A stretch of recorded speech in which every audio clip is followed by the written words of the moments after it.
यह सोचकर कभी किया ही नहीं कि ये मैं कर रहा हूं।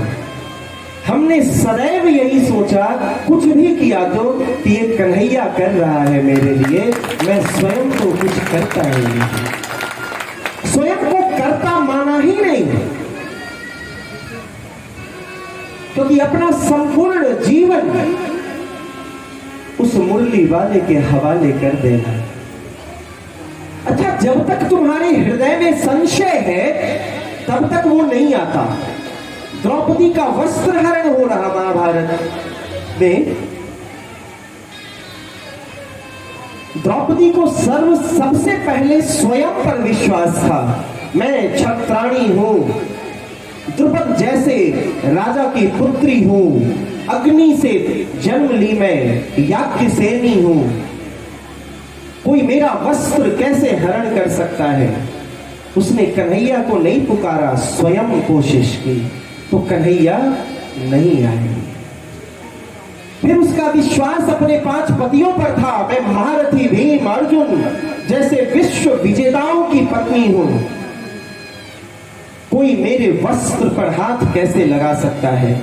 पतियों को पुकारा, कन्हैया को नहीं पुकारा, कन्हैया नहीं आए। फिर उसे विश्वास था उस दरबार में बैठे पितामह भीष्म, गुरु द्रोणाचार्य जैसे ज्ञानियों से, विदुर जैसे ज्ञानी महामंत्री से, कि ये किसी स्त्री का अपमान नहीं होने देंगे इस दरबार में। द्रौपदी सबके पास गई, कन्हैया को आवाज नहीं लगाई, और जब तक कन्हैया को आवाज नहीं लगाया गया कन्हैया आए नहीं। लेकिन जब सब ओर से वो हार गई है, गजेंद्र मोक्ष में बताया था कि संसार के सारे संबंध झूठे हैं, एकमात्र संबंध इस संसार का अगर किसी के साथ है तो इसी मुरली वाले के साथ है, इसी कन्हैया के साथ है। ये सारे संबंध खोखले हैं, झूठे हैं। इन संबंधों के धागे इतने कच्चे हैं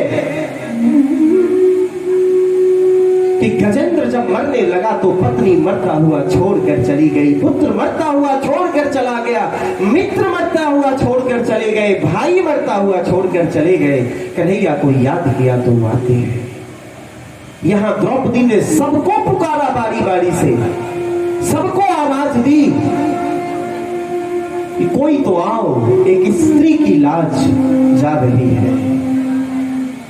इस समाज में याद रखना, जितने पुरुष बैठे हैं कथा में, कि संसार में इससे ज्यादा घृणित कोई कार्य नहीं हो सकता कि कहीं किसी बच्ची, स्त्री, बेटी के साथ कुछ अभद्रता हो रहा हो और तुम मुंह दबा के वापस लौट आए। तो मर जाना उसी दिन, तुम्हारा जीवित रहना किसी काम का नहीं है संसार।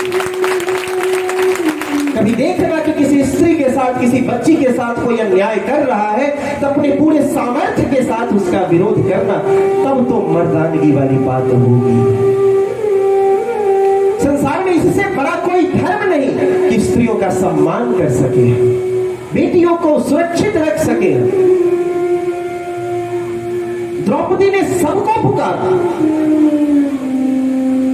वो पत्नी बाद में थी, वो रानी बाद में थी, वो पांचाली बाद में थी, सर्वप्रथम वो एक स्त्री थी। और स्त्री के सम्मान से बढ़कर संसार में कोई सम्मान नहीं हो सकता। लेकिन किसी ने कोशिश नहीं की कि उस स्त्री की वस्त्र को बचाया जा सके, किसी ने कोशिश नहीं की। और अंत में किसे पुकारा, अंत में पुकारा तो केवल कन्हैया को। कन्हैया, ये संपूर्ण जीवन मेरी लाज, मेरी मर्यादा, मेरी पवित्रता, मेरी निर्मलता, मेरी शुचिता, सब कुछ अब तुम्हारे हाथ में है कन्हैया। अब तुम आओ और तुम ही एकमात्र सहारा हो जो मुझे बचाओगे, मेरी लाज को बचाओगे। और जैसे ही पुकारा तो कन्हैया ने विलंब किया क्या? जैसे ही द्रौपदी ने पुकारा, कन्हैया उसे क्षण वहां आते हैं और द्रौपदी की लाज बचाते हैं। झूठ कहते हो तुम कि तुमने भगवान को कभी बुलाया है। अगर तुमने बुलाया होता तो वो जरूर आए होते। आज तक किसी की पुकार उन्होंने अनसुनी नहीं की, लेकिन इसके लिए अपने जीवन को उस मुरली वाले के हवाले करना पड़ेगा।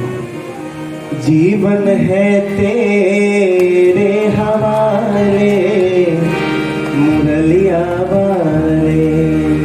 सभी आनंद में अपने स्वयं के संपूर्ण जीवन को उसी मुरली वाले के हवाले करते हैं। जीवन है तेरे हवाले